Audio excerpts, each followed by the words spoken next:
மக்களே, இந்த ப்ராஜெக்ட் எங்கே இருக்குதுன்னா அரசன் காலனி.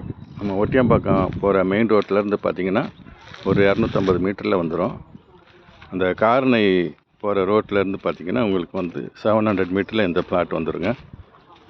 ஆல்ரெடி நம்ம இதை போட்டு முடிச்சிட்டோம். இதில் ஒரே ஒரு பிளாட் மட்டும் இப்போதைக்கு இருக்குது. எல்லாமே ரிஜிஸ்டர் ஆகிடுச்சு. ஒரே ஒரு பிளாட் மட்டும் இப்போ 1313 ஸ்கொயர் ஃபீட்டில் இருக்குதுங்க. ஸோ வேணுன்றவங்க என்னோடய நம்பரை கான்டாக்ட் பண்ணுங்கள். இதுதான் அந்த பிளாட்டு பாருங்கள். 2 சைடு காம்பவுண்ட் போட்டிருக்கோம். 1313 ஸ்கொயர் ஃபீட் வெஸ்ட்டு பேசிங்க. இது டைரக்ட் சேல்ஸ் தான், கமிஷன் எதுவும் கிடையாது. ஒரே ஒரு பிளாட் இருக்குன்றதா 4600 நம்ம கொடுக்குறோம். ஸோ அதுலேயும் நெகோஷியேட் பண்ணி கொடுக்கலாம். நம்ம ஏற்கனவே கொடுத்த ரேட் தான், பழைய ரேட் தான் கொடுத்துட்ருக்குறோம். இங்கெல்லாம் 5500 6000 போகுது. நீங்கள் விசாரிச்சுட்டு கூட வாங்கிக்கோங்க. ஸோ பேங்க் லோன் கூட உங்களுக்கு மார்க்கெட் வேல்யூலேருந்து உங்களுக்கு 80% வரைக்கும் நம்ம பண்ணி கொடுக்கலாம். நன்றி, வணக்கம்.